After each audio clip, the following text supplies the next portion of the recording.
بسم اللہ الرحمن الرحیم۔ السلام علیکم ڈیئر اسٹوڈینٹس، امید ہے آپ لوگ سب ٹھیک ہوں گے، اپنے لیکچر بھی اچھی طرح سے پریپیئر کر رہے ہوں گے سب بچے۔ آج کے جو ہمارا سیکنڈ لیکچر ہے اس میں کلاس 6 کے اسٹوڈینٹس اپنی جغرافیہ کی بکس اوپن کریں گے سب بچے، پیج نمبر 89۔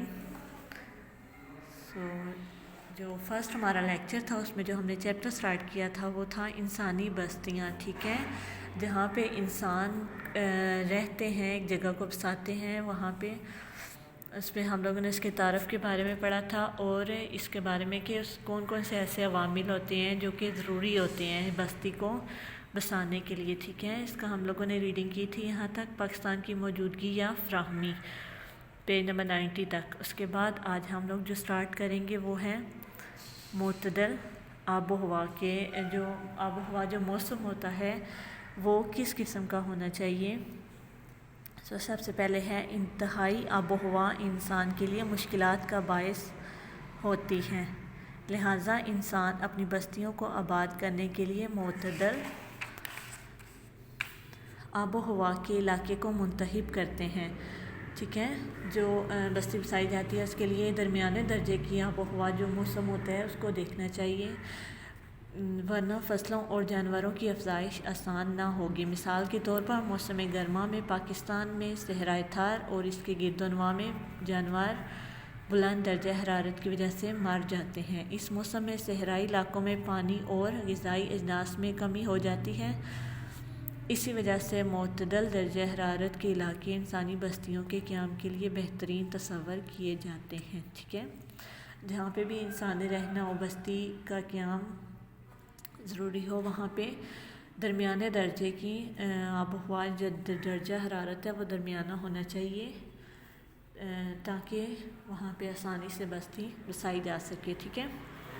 نیکسٹ ہے جو ہمارا ٹاپک وہ ہے تجارت، ٹھیک ہے۔ تجارت انسانی بستیوں کے قیام کے لیے زندگی کی لکیر تصور کی جاتی ہے۔ تجارت کے بغیر انسان کی بنیادی ضروریات کا پورا ہونا ناممکن ہے، لہٰذا انسانی بستیوں کے قیام کے لیے ایسے علاقوں کا انتخاب کیا جاتا ہے جہاں سے دوسری بستیوں تک پہنچ آسان اور باسہولت ہو۔ ایک مقفل بستی اس لیے جلد ختم ہو جاتی ہے کیونکہ یہ اپنی زندگی کی بقا کے لیے ناگزیر چیزوں کو حاصل کرنے میں رابطے کے فقدان کی وجہ سے ناکام ہو جاتی ہے، ٹھیک ہے۔ جہاں پہ ایسی جگہ پہ بستی کا قیام ہونا چاہیے جہاں سے ہم لوگ دوسری جگہ پہ آسانی کے ساتھ ایک چیزیں لے کے جا سکیں، کیونکہ اگر وہاں پہ کوئی بھی سہولت نہیں ہوگی تو پھر وہ بستی جلدی ختم ہو جاتی ہے، ٹھیک ہے۔ زمانہ قدیم میں انسانی بستیوں کے ارد گرد کئی بڑے شہر تجارتی مراکز کی شکل اختیار کر گئے۔ ان بڑے تجارتی مراکز سے رابطے میں رہنے کے لیے کئی بڑی شاہراہیں بنائی گئیں اور ان کو قائم رکھا گیا، لہٰذا وہ علاقے جو بستیوں کو آپس میں رابطے میں رکھتے ہیں انسانی بستیوں کو آباد کرنے کے لیے بہترین تصور کیے جاتے ہیں، ٹھیک ہے۔ یہ تھے کچھ عوامل جو بستی کو بسانے کے لیے ضروری ہوتے ہیں۔ نیکسٹ ہے جی شہری اور دیہاتی بستیاں، ٹھیک ہے۔ شہری بستیاں کون سی ہوتی ہیں؟ جو شہر میں ہوتے ہیں گھر وغیرہ، اور دیہاتی کون سی ہوتی ہیں؟ جو گاؤں میں ہوتے ہیں۔ شہری بستیوں سے مراد وہ بستیاں ہیں جو کہ تجارتی مراکز کے وسط میں پائی جاتی ہیں اور یہاں زیادہ سے زیادہ جدید سہولیات پائی جاتی ہیں، ٹھیک ہے۔ زمانہ قدیم کی ہر تہذیب میں شہری بستیاں موجود تھیں۔ مثال کے طور پر وادی سندھ کی تہذیب میں بہت سی شہری بستیاں موجود تھیں جو کہ اس دور میں اہم تجارتی مراکز تھے۔ دیہی بستیاں پیداواری مراکز تھے جہاں پر فصلیں کاشت کی جاتی تھیں اور جانوروں کے ریوڑ پالے جاتے تھے۔ شہروں میں دیہی علاقوں میں پیدا ہونے والی مصنوعات کی تجارت کی جاتی تھی، ٹھیک ہے۔ دیہات میں جو گاؤں ہوتے ہیں وہاں پہ جو فصلیں وغیرہ کاشت کی جاتی تھی، جانور پالے جاتے تھے، پھر جو ان سے جو بھی چیزیں حاصل ہوتی تھی وہ شہروں میں بھیجی جاتی تھیں اور اس طرح سے تجارت کی جاتی تھی۔ آج کے دور کی شہری اور دیہی بستیاں۔ انسانی بستیوں کو آج کے دور میں بھی شہری اور دیہی بستیوں میں تقسیم کیا جا سکتا ہے۔ شہری علاقے آج بھی تجارتی مراکز ہیں جہاں اہم سہولیات اور روزمرہ کی اشیاء وسیع پیمانے پر بآسانی دستیاب ہوتی ہیں۔ دیہی آبادیاں زراعت کو سہارا دیتی ہیں اور اپنے لیے شہری بستیوں کے لیے غذائی ضروریات پوری کرتی ہیں۔ کراچی اور لاہور پاکستان کے اہم تجارتی مراکز ہیں، ٹھیک ہے۔ جو بھی اب شہروں میں یہ فصلیں وغیرہ نہیں اگائی جاتی یا جانور وغیرہ زیادہ تر نہیں ہوتے، جو یہ دیہات میں ہوتے ہیں، ٹھیک ہے۔ دیہات کے لوگ ان سے جو بھی مصنوعات ہوتی ہیں وہ حاصل کرتے ہیں اور پھر شہر میں بیچتے ہیں۔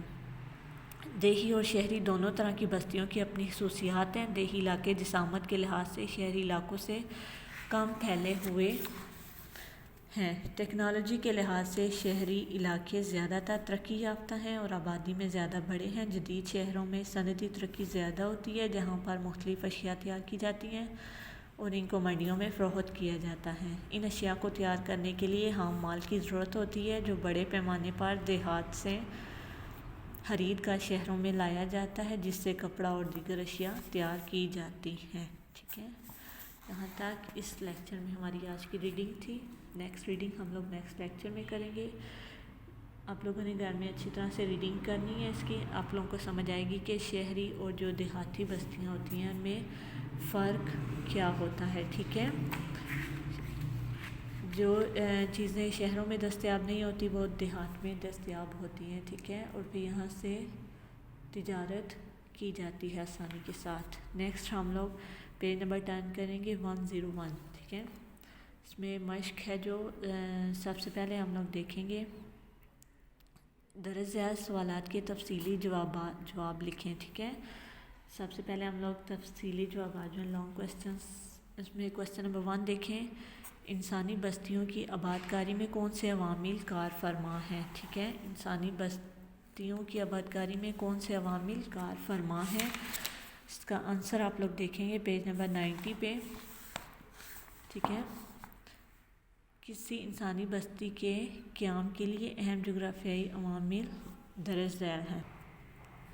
اس میں ہے جی ہموار علاقہ، پانی کی موجودگی یا فراہمی، معتدل آب و ہوا، مقامی تجارت، ٹھیک ہے۔ آپ لوگوں نے ریڈنگ کی ہوئی ہے اس کی، اس لیے آپ لوگوں کو پتہ ہونا چاہیے کہ سب سے پہلے ہموار میدان، یہاں سے ہم لوگ سٹارٹ کریں گے اس کو، آنسر اس کا ہم لوگ یہاں سے کریں گے۔ کوسچن نمبر 1 لانگ کا آنسر ہموار میدان، انسان رہنے کے لیے پہاڑی یا ہموار جگہ کا انتخاب کرنا پسند نہیں کرتا، کیونکہ اس قسم کے علاقوں میں چلنے پھرنے اور حرکت کرنے میں دشواری کا سامنا کرنا پڑتا ہے۔ لہٰذا زمانہ قدیم سے ہی انسانوں نے پہاڑی علاقوں میں بھی ہموار میدانوں پر مستقل قیام کرنے کا فیصلہ کیا۔ زمانہ قدیم کا انداز زندگی زراعت اور پالتو جانوروں پر انحصار کرتا تھا، لہٰذا زراعت اور گھریلو جانوروں کی آسان نقل و حرکت کے لیے میدانی ہموار علاقوں میں بستیوں کو آباد کرنا ضروری تھا، ٹھیک ہے۔ پہلے ہم لوگ اس کا یہاں تک کریں گے۔ سیکنڈ پوائنٹ ہے ہمارا پانی کی موجودگی یا فراہمی۔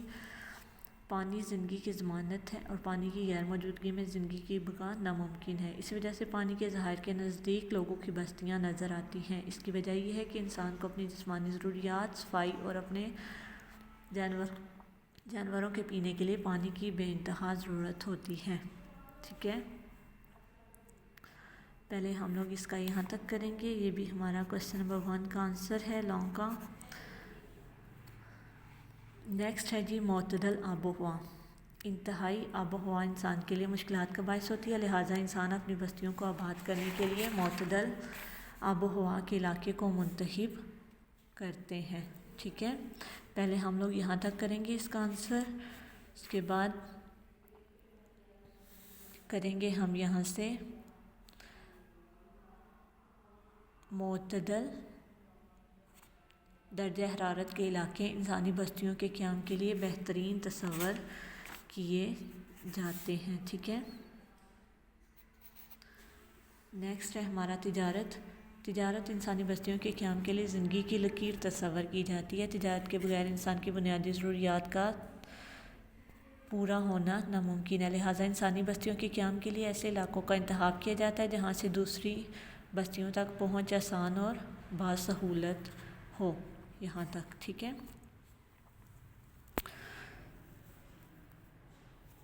اس کے بعد ہم لوگ یہاں تک فرسٹ کا آنسر، اس کے بعد ہم لوگ لاسٹ لائن سے کریں گے، وہ علاقے جو بستیوں کو آپس میں رابطے میں رکھتے ہیں انسانی بستیوں کو آباد کرنے کے لیے بہترین تصور کیے جاتے ہیں، ٹھیک ہے۔ یہاں تک ہمارا ہو گیا کویسچن نمبر 1 لانگ کا آنسر. اس میں ہمارا کیا کیا آ جاتا ہے؟ ہموار میدان، پانی کی موجودگی یا فراہمی، معتدل آب و ہوا اور تجارت. ٹھیک ہے، یہاں تک آپ لوگوں نے کویسچن نمبر 1 کا آنسر اپنی نوٹ بکس آپ کی کاپی ذہن پہ لکھنا ہے اچھی طرح سے، اور پھر اس کو یاد بھی کرنا ہے اچھی طرح سے آنسر کو. ٹھیک ہے، نیکسٹ ہم لوگ ریڈنگ اور ایکسرسائز نیکسٹ لیکچر میں کریں گے. تھینک یو، اللہ حافظ.